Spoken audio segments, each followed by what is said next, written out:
They were designed to break records, turn heads, and rewrite what a Ford could be. But the world never got the chance to see them. Built in secret, tested behind closed doors, and then buried by red tape, rising costs, or fear of controversy, these machines were banned before they could hit the streets. No commercials, no collector hype, just silence and mystery. Here are 11 banned cars Ford built but never released. And once you hear what they planned, you'll wonder why they had to stay hidden. The 1966 Ford Cougar II concept is one of those rare moments in automotive history where a company's hidden ambition briefly surfaced, only to vanish, leaving behind a single tantalizing clue of what might have been. In an era defined by bold experimentation and fierce competition, Ford's design team dared to sketch out a genuine Corvette rival, a sculpted, low-slung two-seater that whispered of European elegance blended with raw American muscle. With its impossibly long hood, tight rear deck, sharply curved glass, and pop-up headlights, the Cougar II was less a nod to the conservative Ford lineup and more a statement. Ford could build something that stood beside the Ferraris and Jaguars of the world, not just across from the Mustang on a showroom floor. It actually ran. Beneath that striking fiberglass body sat a modified AC Cobra chassis and a potent small-block V8, an intoxicating mix of style and performance. The Cougar II reportedly tested well and turned heads wherever it appeared on the show circuit. Visitors marveled at its streamlined profile and purposeful stance. Here was an American concept car that didn't just hint at speed, but promised it outright, with none of the exaggerated, purely decorative flourishes so common in 60s dream cars. Instead, the Cougar II felt real, tangible, road-ready, and almost production plausible. But this was the mid-1960s, a time when Ford was fighting battles on multiple fronts.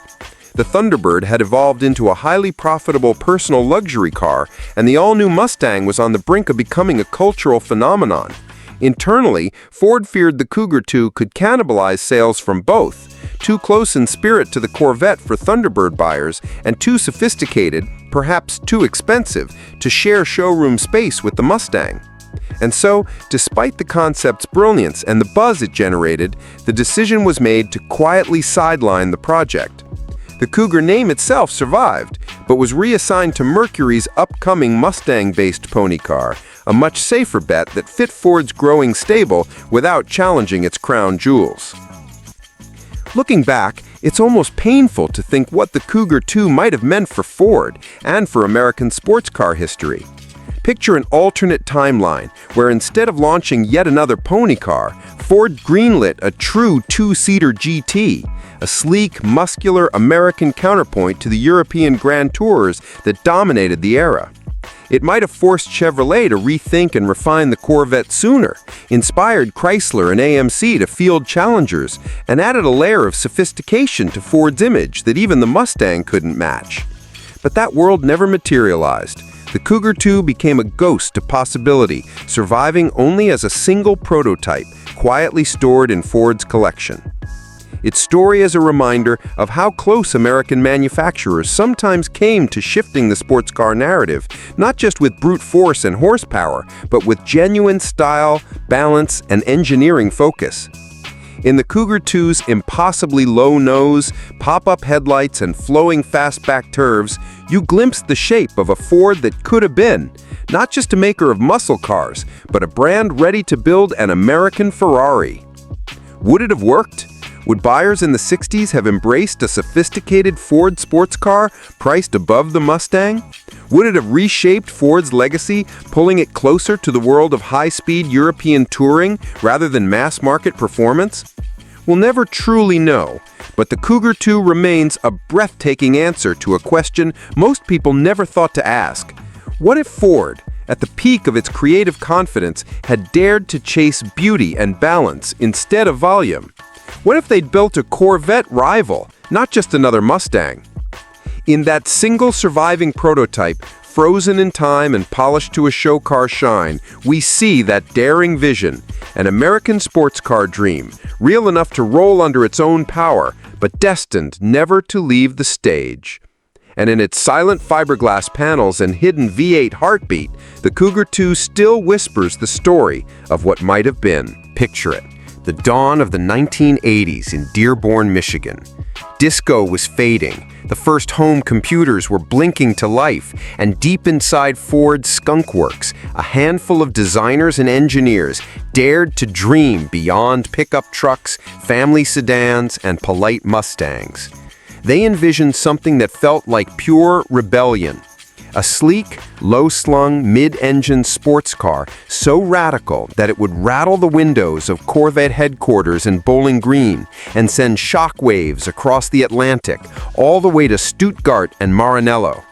This secret ambition would come to be known behind closed doors as the Ford GN34, a name as cryptic as its purpose was audacious. And though today it remains mostly forgotten outside of hushed engineer reunions and a few yellow design sketches, what Ford tried to build back then stands as one of the most haunting near misses in American automotive history. Ford didn't set out to merely create another muscle car. The GN34 was meant to be nothing less than a statement that America could produce a true, no-compromise supercar. Something with the sophistication, engineering daring, and design pedigree to challenge not just Chevrolet's Corvette, but Europe's finest. To do that, Ford knew it had to look outside its own conservative walls. Enter Ital Design, the legendary Italian studio founded by Giorgetto Giugiaro, whose pencil had already given the world icons like the DeLorean DMC-12, the Maserati Bora, and the Volkswagen Golf. Imagine the excitement, a Detroit Titan teaming up with an Italian maestro to craft a shape that could look at home parked next to a Ferrari 308 or Lamborghini Jalpa, yet carry a blue oval on its nose. Beneath that striking aluminum and composite skin, the GN34 was every bit as ambitious. The power plant of choice was to be a twin-turbocharged evolution of the Yamaha-developed 3-liter V6, related to the engine that later powered the cult classic Taurus SHO, but here boosted to deliver real supercar punch. Some proposals even explored stretching displacement or experimenting with exotic internals to push beyond 300 horsepower, a wild figure for the era. Yet raw power alone wouldn't have made it special. What truly set the GN34 apart, at least on the drawing boards and in the handful of test mules that prowled Ford's proving grounds, was the drivetrain, all-wheel drive. In the late 1970s and early 1980s, this was borderline science fiction outside of rally cars and a few European oddities. Ford's engineers dreamed of building a car that could channel every bit of twin-turbo fury to the pavement, giving drivers not only straight-line speed, but also the confidence to carve corners with precision no American car had ever offered.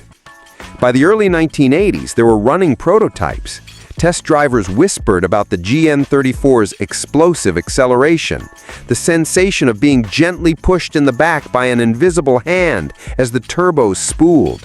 The steering felt sharp, the chassis surprisingly balanced. It wasn't a brutish muscle car. It was something different, something that felt foreign, refined, and futuristic. But reality is often harsher than dreams. Inside Ford, cost accountants started to sweat. Building a mid-engined, all-wheel drive exotic car, styled in Italy and using expensive imported components, was a terrifying proposition for a company that had just weathered the oil crisis. There were fears, too, about reliability. Could Ford's dealer network really service a car this complex? Would buyers trust an American badge on something that looked like a European exotic but cost nearly as much? At the same time, Ford's leadership was pivoting. They saw the future not in boutique supercars, but in high-volume vehicles, family sedans, practical hatchbacks, and trucks that could sell by the hundreds of thousands. Suddenly, the GN34 looked like a distraction, an indulgence from another era that could drain millions from the budget without ever moving the corporate needle. And so, almost overnight, the dream died. The GN34 clay models were quietly wheeled into storage. Prototypes were dismantled, scrapped, or lost to time. Italdesign's files disappeared into archives. Engineers and designers who had poured years of work into the project were reassigned to more practical tasks. No grand unveiling, no press release, just silence. Today, the GN34 exists only as a ghost. A few grainy spy photos, some scattered technical drawings, and the memories of those who touched it briefly. It's a chapter of Ford's history most people have never even heard of. A near miss that could have redefined what an American sports car could be. And perhaps it's that mystery that makes the GN34 so compelling. The thought of a twin-turbo, all-wheel drive, mid-engine supercar born in Detroit but styled in Italy. A car that might have changed everything, but instead never got the chance to write its story on the open road. In that silence, the legend of the GN34 burns brighter. A whispered promise of what might have been, and proof that sometimes the boldest dreams are the ones left unrealized. Picture, if you will, the fading light of the muscle car era somewhere around 1970. The smell of hot asphalt and high-octane gas still lingers in the air, but the mood in Detroit's design studios is already shifting from wide-eyed horsepower madness to something more cautious, more international.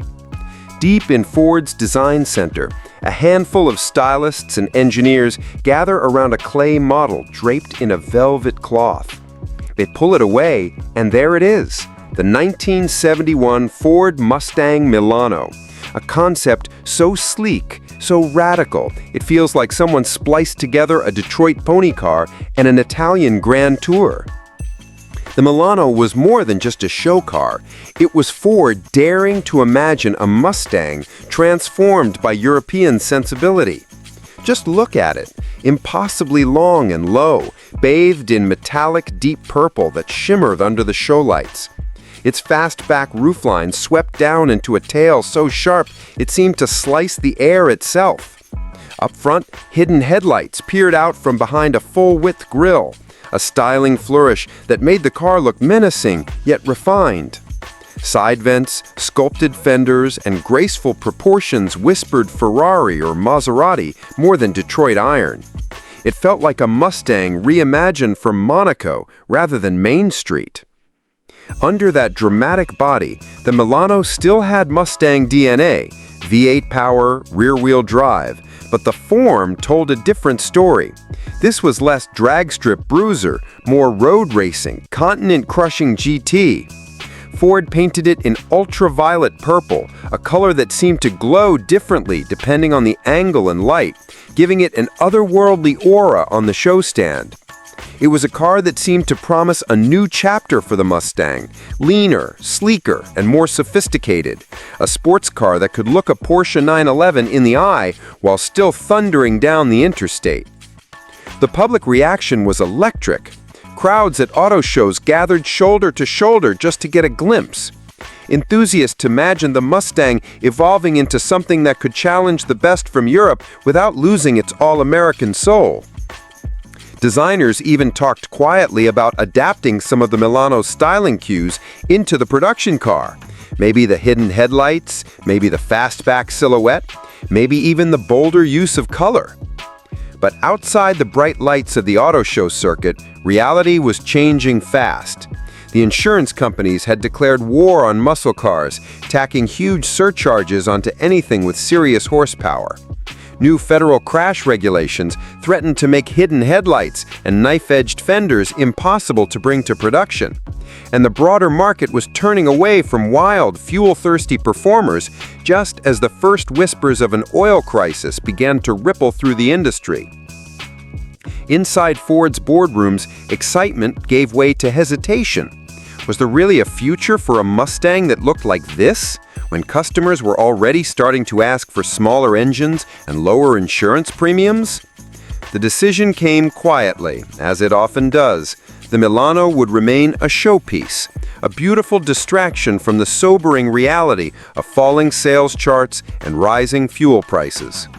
Plans to even adapt its styling for production were shelved as the Mustang II project took shape, a very different car, built for survival rather than desire.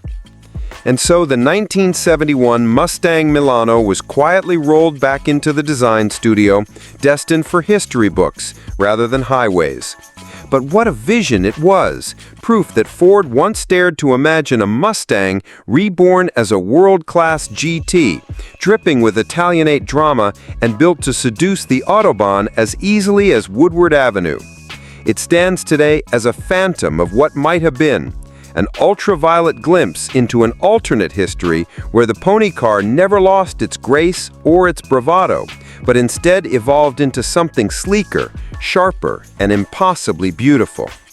The Milano never turned a tire in anger outside the auto show floor, yet its legend lives on, a testament to a moment when Ford designers, even at the end of the muscle car boom, still believed that the Mustang could be both exotic and American, both familiar and breathtakingly new, and weren't afraid, even for a moment, to dream out loud. Close your eyes and imagine walking into an auto show in 1991. The air smells faintly of fresh carpet, hot halogen whites, and new paint. The crowds push forward, cameras ready, as the sheet comes off something so otherworldly it barely registers as a Ford at all, the Ghia Focus concept. It sits there, low and wide, shimmering under the lights with its vast glass roof reflecting the ceiling above like a futuristic jewel. It's neither sports car nor commuter hatch in the usual sense. It's something from tomorrow that somehow found its way into today. This was no idle daydream scribbled in a backroom sketchbook. The Ghia Focus concept was an audacious attempt by Ford to imagine what a true city car of the future could be if designers were freed from the dead weight of convention. Working with its Italian design studio, Ghia, Ford dared to build a working prototype rather than just a static sculpture, something that could actually move under its own power, that turned and braked and felt alive.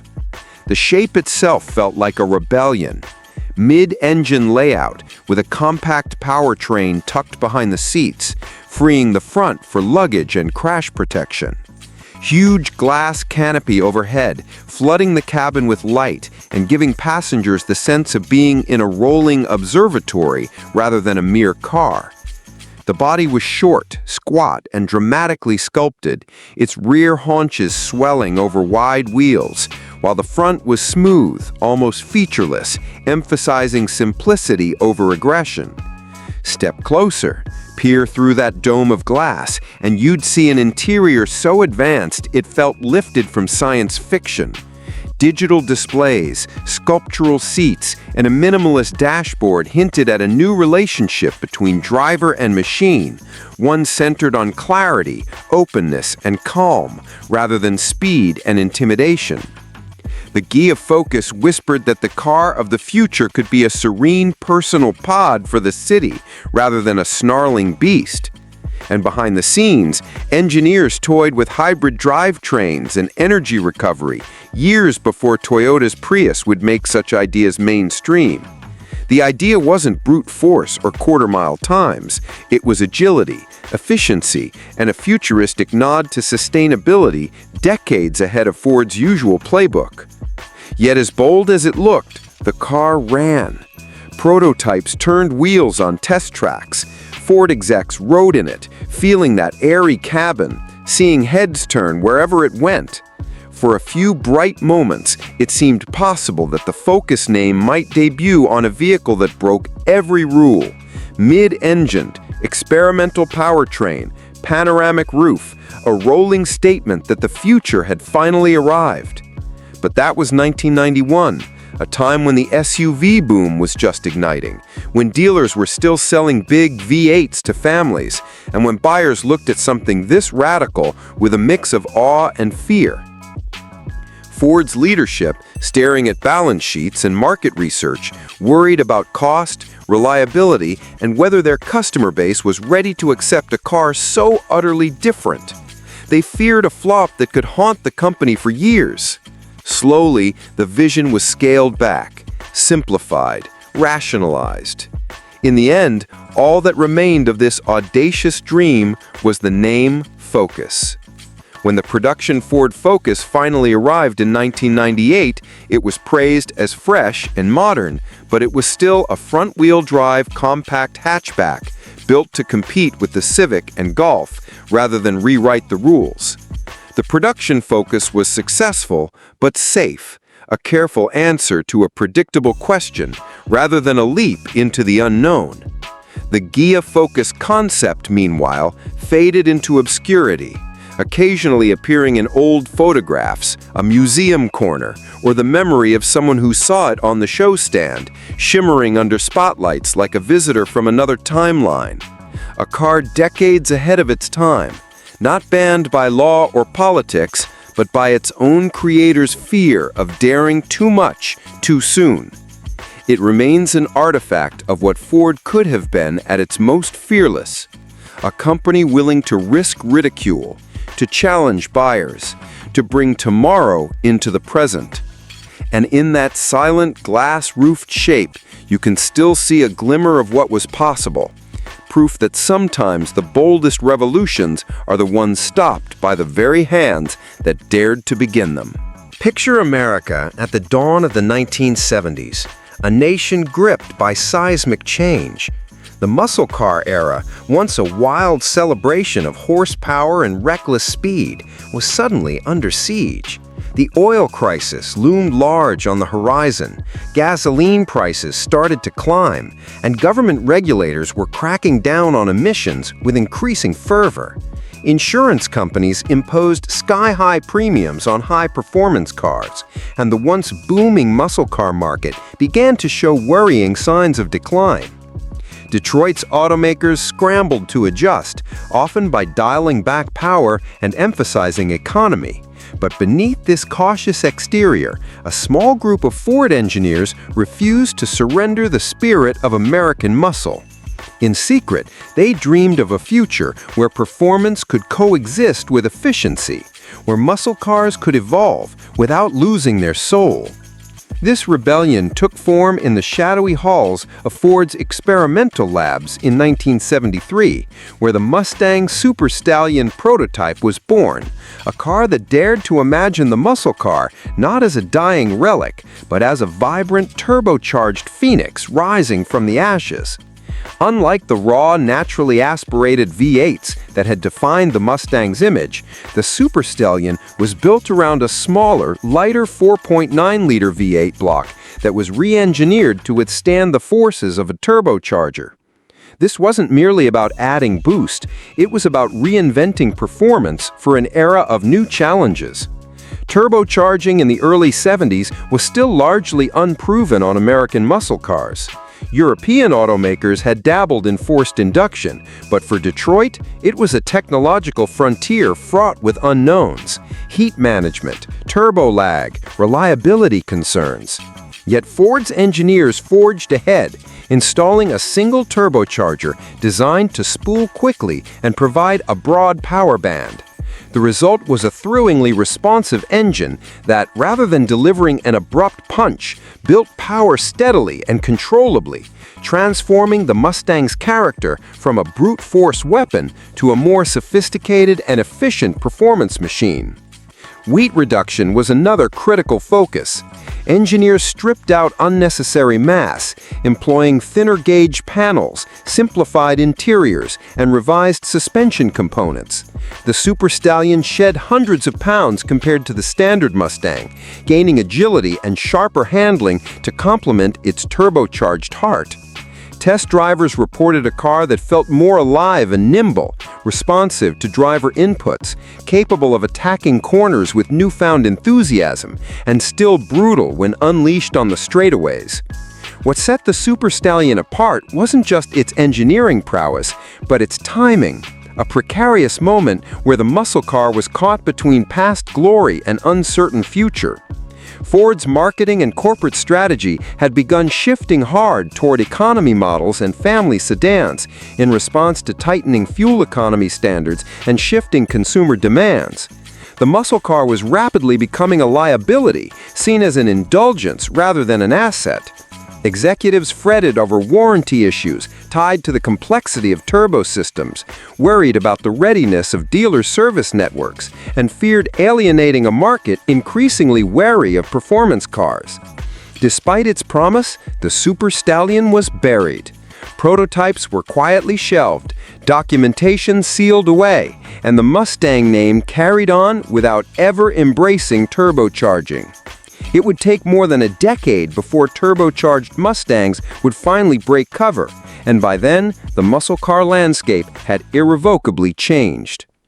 Today, the 1973 Ford Mustang Super Stallion prototype stands as a tantalizing relic of what might have been, a vision of an American muscle car that could have anticipated the technology and philosophy of later decades.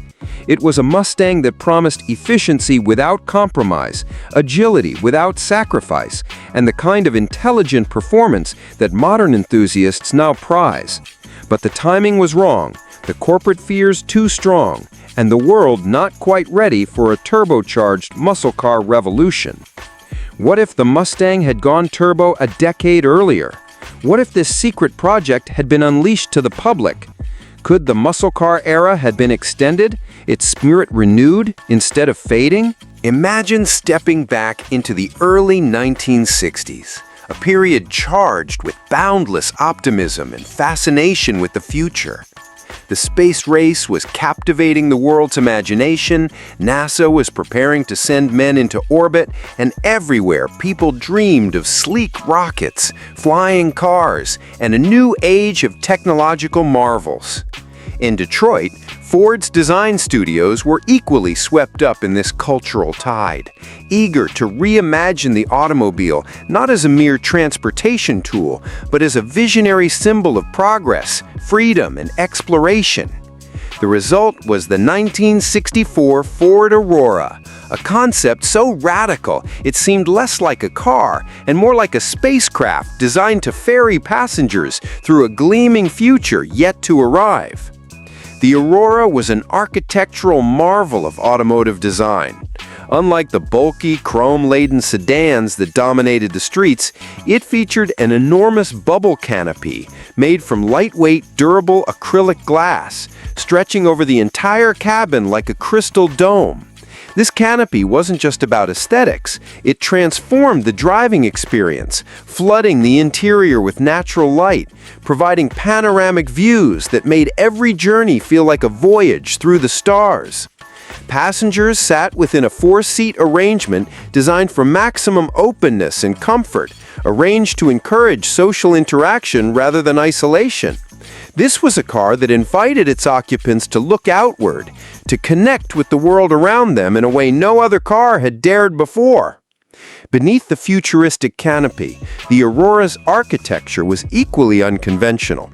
Moving away from the traditional front-engine layout that had defined American cars for decades, the Aurora positioned its power plant at the rear. This rear-engine design allowed for better weight distribution, improved handling, and a quieter, more spacious cabin. Ford's engineers hoped this setup would allow them to design cars that were not only exciting to drive, but also more practical and comfortable for everyday use. Inside, the controls were minimalistic and intuitive, foreshadowing the kind of human-machine interfaces that would only become common decades later. Safety, a growing concern in the automotive world, was addressed with remarkable foresight in the Aurora. The body incorporated innovative crash safety cells intended to absorb and dispel impact forces far more effectively than contemporary designs. This wasn't just a flashy show car, it was a laboratory of ideas aimed at making cars safer and more user-friendly. Ford envisioned a future where technology and design worked hand in hand to protect lives without sacrificing style or innovation. Yet, despite its breathtaking promise, the Aurora was also a victim of its time. Emerging safety regulations, which were becoming increasingly stringent in the mid-1960s, posed serious challenges to its unconventional design. The bubble canopy, while beautiful and futuristic, could not meet emerging crash test requirements, particularly in terms of rollover protection and structural rigidity. The complex rear engine layout complicated manufacturing and maintenance, clashing with Ford's focus on cost-efficient mass production. Repair shops and dealerships were ill-equipped to service such an unorthodox vehicle, and the company's leadership hesitated to risk rolling out a car that could prove costly or difficult to support. As a result, the Aurora remained a concept, a shining promise never fulfilled. It never made it past the prototype stage, never reached dealerships, and never thrilled customers with its sci-fi looks and innovative engineering. Instead, Ford pivoted back toward more conventional designs that could meet safety standards and production realities, leaving the Aurora to live on only in sketches, photographs, and in the memories of those fortunate enough to witness its brief shining moment. Looking back, the 1964 Ford Aurora stands as a poignant symbol of mid-century American optimism and daring. It embodies a time when designers dared to dream beyond practicality, when technology and imagination converged in a quest to redefine what a car could be. The Aurora was more than metal and glass. It was a vision of freedom, adventure, and the limitless possibilities of the future. Today, its sleek bubble canopy and flowing lines evoke a wistful longing for an era when a car could be a spaceship, a social lounge, and a sanctuary all at once. The Aurora whispers to us across time, a tantalizing glimpse of a future deferred, a futuristic marvel frozen in amber, reminding us that sometimes the boldest ideas are the ones that must wait patiently for their moment to shine. Imagine the late 1980s, a time when the automotive landscape was shifting dramatically. The muscle car era had faded, replaced by a growing fascination with technology, efficiency, and precision handling. Across the world, Japanese and European manufacturers were pioneering new frontiers: turbocharged engines, all-wheel drive systems, and lightweight chassis delivering an intoxicating blend of speed and control. Meanwhile, American automakers found themselves caught between honoring tradition and embracing innovation, unsure how to keep pace with these rapid changes. Amid this backdrop, Ford quietly began developing a bold new vision to reclaim its place in the sporty compact segment. A vision that would marry cutting-edge technology with American muscle spirit in a way the company had never dared before. This vision took shape as the 1990 Ford Probe GT AWD Turbo prototype, a car designed to compete head-on with turbocharged all-wheel drive rivals like the Mitsubishi Eclipse GSX, Subaru XT, and Audi Quattro. But unlike those imports, the Probe GT AWD Turbo promised a uniquely American twist: a turbocharged four-cylinder engine paired with a sophisticated all-wheel drive system wrapped in a sleek aerodynamic coupe designed to turn heads and push limits. Beneath its sharply sculpted body, the Probe GT AWD Turbo was a technological marvel for its time. Engineers took the familiar 2.2-liter inline-4 engine, already a reliable workhorse in Ford's lineup, and transformed it with a high-boost turbocharger, intercooler, and revised fuel injection, unleashing power figures that eclipsed many of the naturally aspirated V8s still lingering on dealer lots. But power alone was only part of the equation. Ford integrated an advanced all-wheel drive system engineered to distribute torque dynamically between the front and rear axles, giving the car extraordinary grip and stability in all conditions. This wasn't just a straight-line sprinter, it was a corner-carving machine capable of sticking to winding mountain roads or dicing through rain-slicked city streets with equal confidence. Test drivers who piloted early prototypes spoke in hushed tones of the car's electrifying acceleration and razor-sharp handling. The turbocharged engine's power delivery was smooth yet urgent, spooling quickly to keep the adrenaline flowing without the notorious lag common in early forced induction cars. The all-wheel drive system made the car feel planted and sure-footed, inspiring confidence where other American sport compacts might falter. Inside, the cockpit was driver-focused but comfortable, with gauges and controls designed for quick, intuitive use, perfect for carving back roads or navigating daily commutes. Yet beneath this promise lay a corporate tension. Ford's product planners and marketing executives worried about the costs involved in bringing such an advanced car to market. The turbocharger and all-wheel drive system added complexity, requiring new manufacturing processes, training for dealer service staff, and potentially higher warranty expenses. Moreover, the Probe GT AWD turbo's performance threatened to encroach on the Mustang's territory, blurring the brand's performance hierarchy and risking internal competition. The Mustang was Ford's iconic muscle car, and while the Probe could attract a new audience, executives feared it might steal sales from the Mustang rather than expand the performance lineup. Faced with these risks, Ford's leadership made the cautious decision to shelve the Probe GT AWD Turbo project before it could reach production. The car remained a prototype, an unfulfilled promise tucked away in the company's archives. Instead, Ford opted to keep the production Probe more conventional, front-wheel drive, naturally aspirated, and targeted at the mass market rather than the performance niche. Today, the 1990 Ford Probe GT AWD Turbo remains one of the most fascinating what-ifs in American automotive history. It was a car ahead of its time, blending technology and performance in a package that could have redefined Ford's sporty offerings and challenged the dominance of turbocharged imports. Its advanced drivetrain, aggressive yet elegant styling, and thrilling performance hinted at a future where American cars could compete on the global stage not just in power, but also in sophistication and agility. But that future never arrived for the Probe GT AWD Turbo. Instead, it became a quiet legend, a tantalizing glimpse of a road not taken.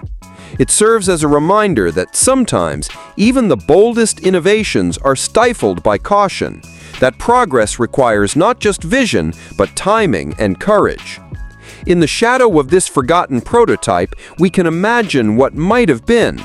A Ford sports coupe with turbocharged heart and all-wheel drive grip, blazing a trail for a new generation of American performance cars.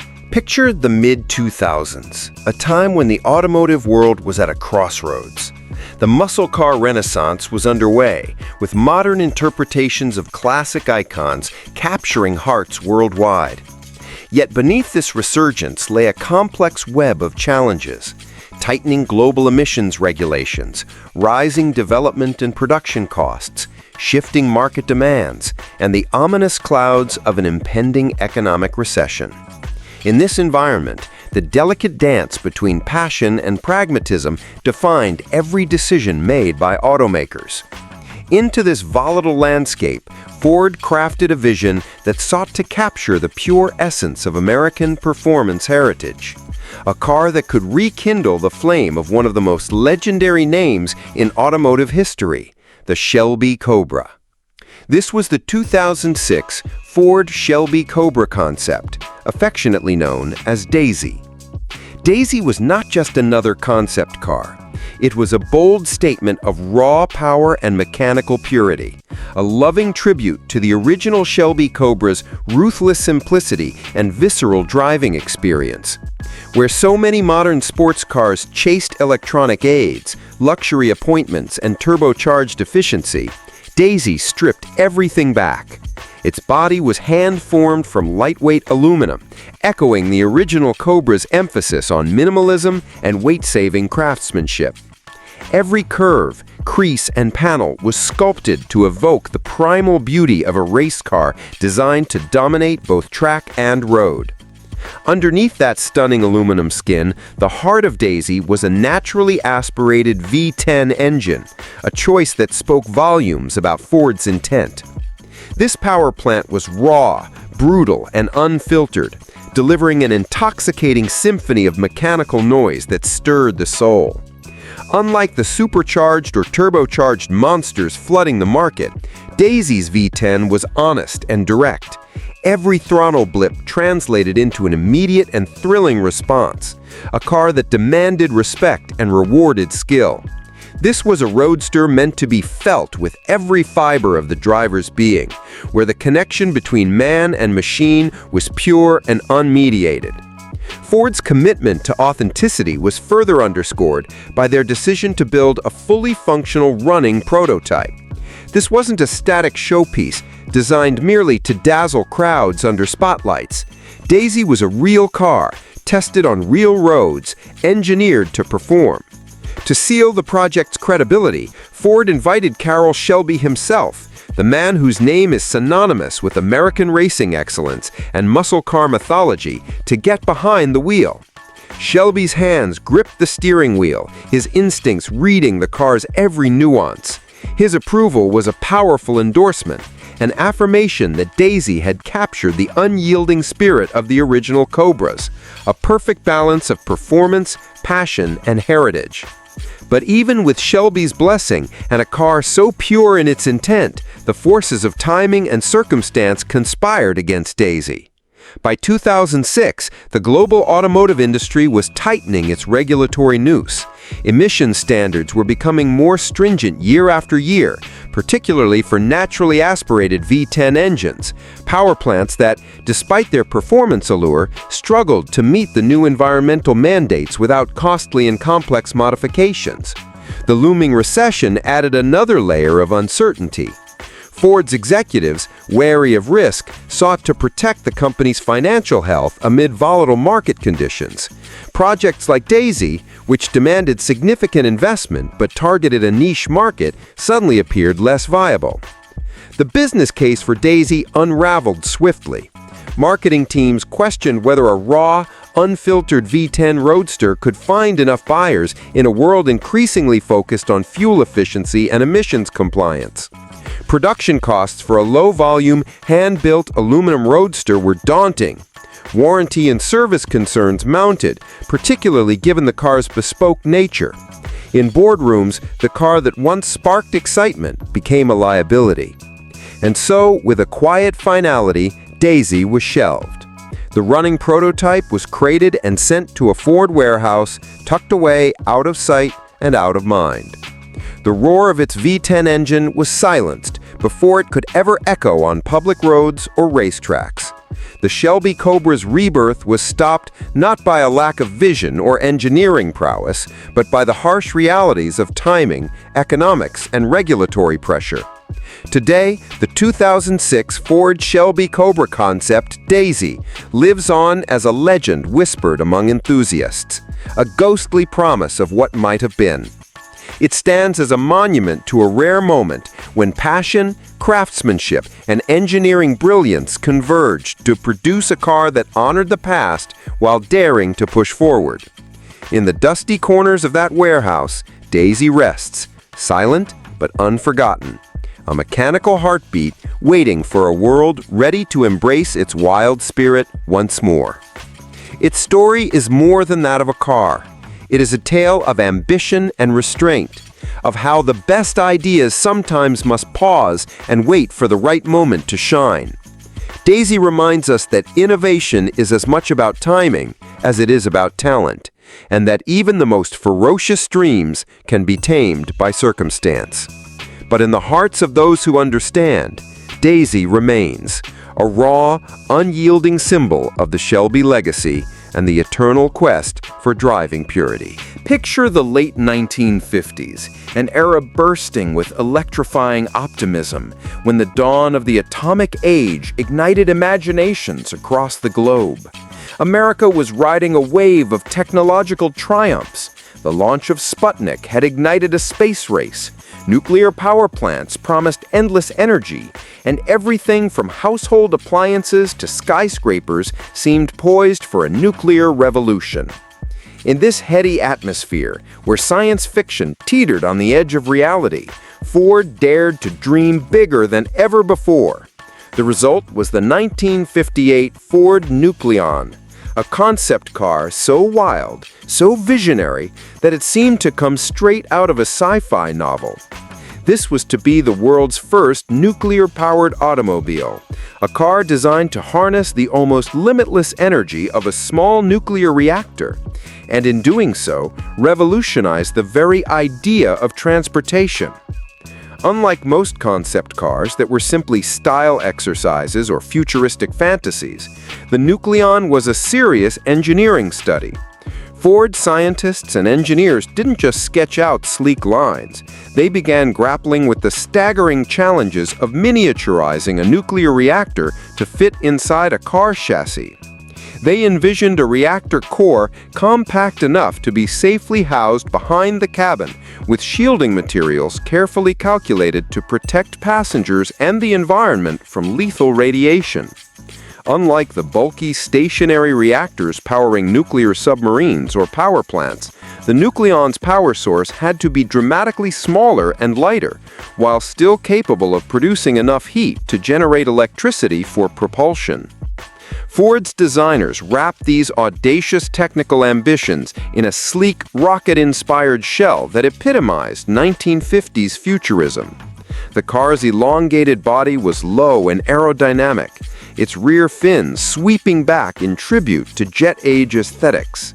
The cockpit was a bubble canopy that offered panoramic views, symbolizing openness and progress. Inside, the futuristic interior imagined a serene space-age sanctuary, with controls designed to evoke the feeling of piloting a spacecraft rather than driving a traditional car. The Nucleon wasn't just transportation, it was a mobile vessel for the atomic age. But beneath the excitement and sleek design lurked obstacles that were, quite simply, insurmountable.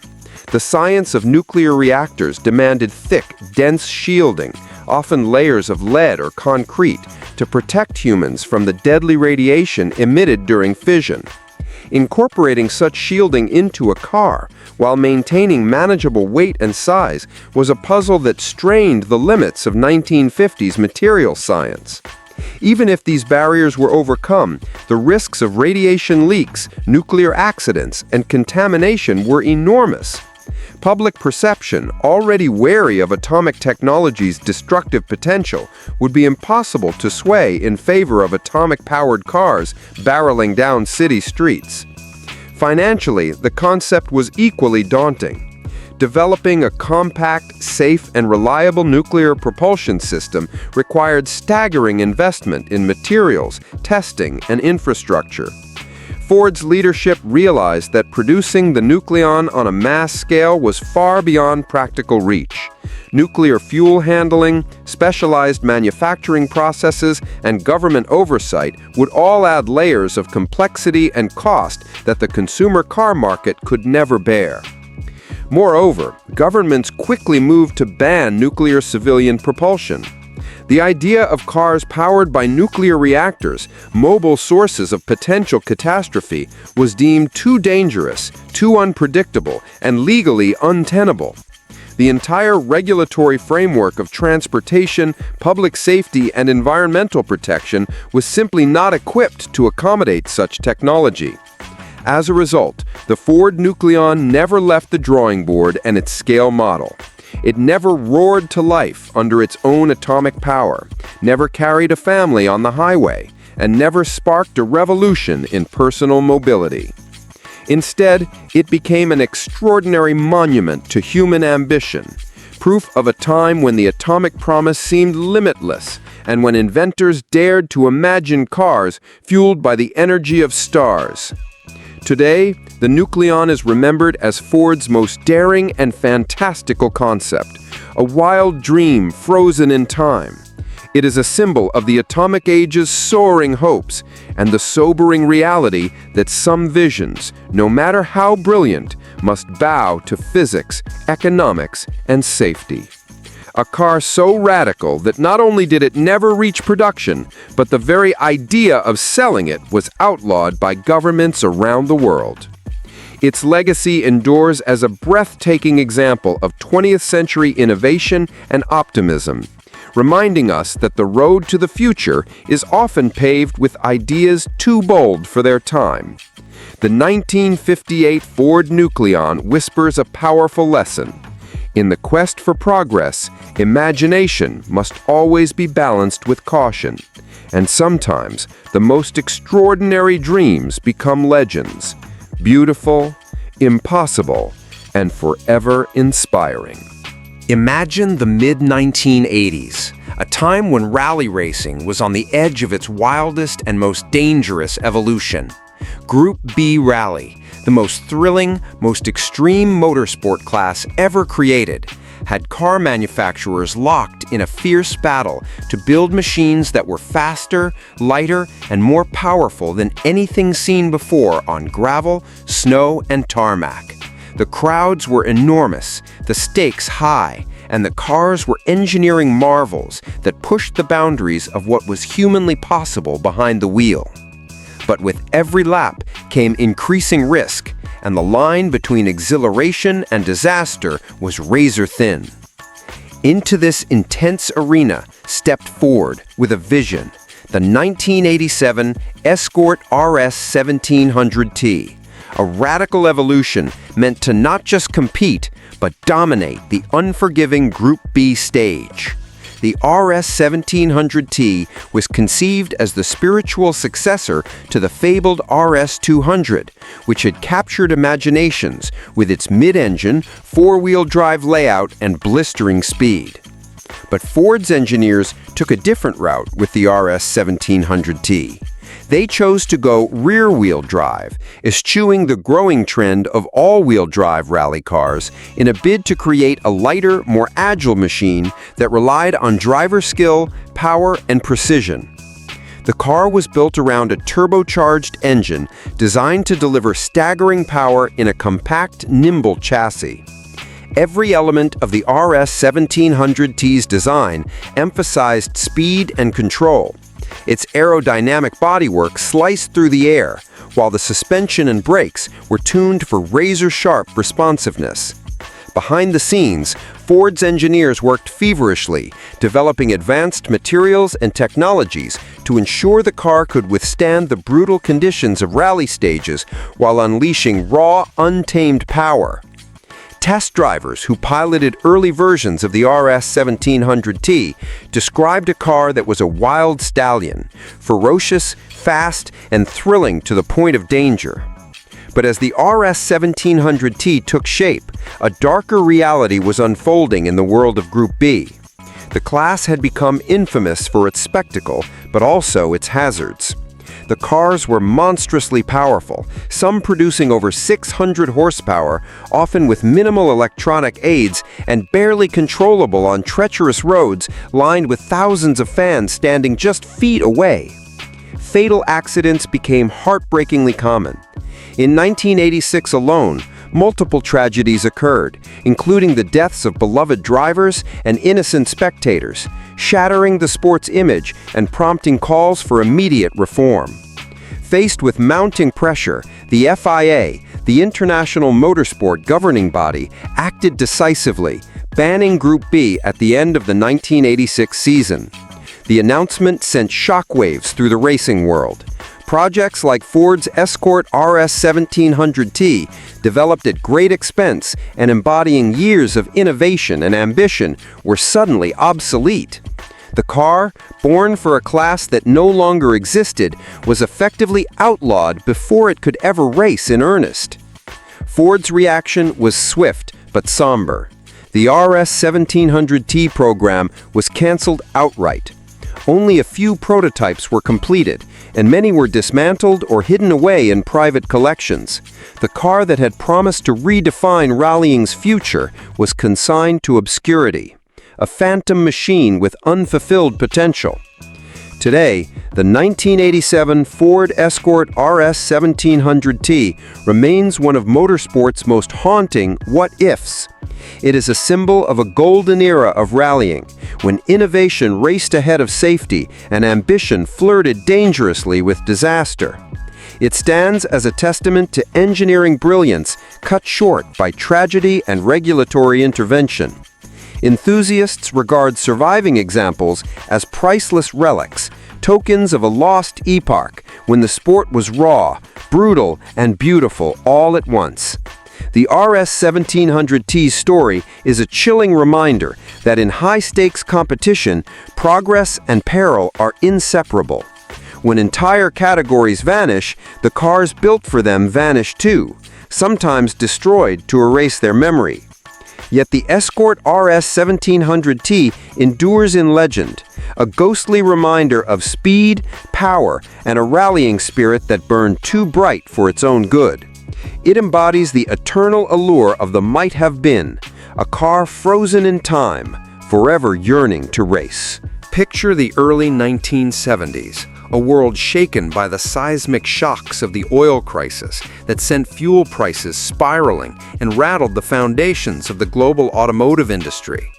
Gasoline, once cheap and plentiful, suddenly became a scarce and precious commodity, sparking urgent conversations about energy independence, conservation, and the future of transportation.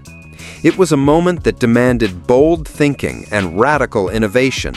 Long before electric vehicles became the darling of modern tech and environmental movements. Into this uncertain landscape, Ford stepped forward with a daring vision, the 1972 Ford Ecostar, an all-electric delivery van prototype that embodied a glimpse of a cleaner, quieter, and more sustainable future, powered by revolutionary sodium-sulfur battery technology. Unlike many concept cars that merely flirt with ideas, the Ecostar was a fully functional, road-tested vehicle built for practical application. It wasn't just a styling exercise or a technology demo. It was designed for real-world use by businesses that relied on reliable, efficient delivery vehicles. Ford's engineers understood the challenges of electric propulsion better than most, and the Ecostar's electric motor was engineered to deliver strong, instant torque, perfect for stop-and-go city driving, where diesel or gasoline vans often struggled. The sodium-sulfur batteries, though experimental, promised something no other battery chemistry of the time could: a much higher energy density, potentially allowing the Ecostar to cover longer distances on a single charge, a critical factor for commercial viability. Visually, the Ecostar was pragmatic rather than flashy. Its boxy, utilitarian shape was optimized for cargo capacity and urban maneuverability. But beneath its straightforward exterior lay a marvel of engineering. The sodium-sulfur battery pack was unique. It operated at blisteringly high temperatures, over 300 degrees Celsius, and used molten sodium and sulfur as electrodes, separated by a ceramic membrane. This allowed for a much lighter and more energy-dense storage solution than the heavy, sluggish lead-acid batteries that had limited earlier electric vehicles. The technology was years ahead of its time, promising a future where electric vans could handle demanding routes without frequent stops for recharging. Yet, with innovation came immense challenges. The very high operating temperatures of the sodium-sulfur batteries posed severe safety risks. Thermal management was critical, and any breach in the battery casing could result in dangerous chemical reactions and fires. During limited testing phases, Ford engineers encountered multiple battery fires and thermal runaway events, situations where the battery's heat generation spiraled out of control. These incidents were not minor setbacks, but serious red flags that threatened not only the vehicle, but the safety of drivers, nearby people, and property.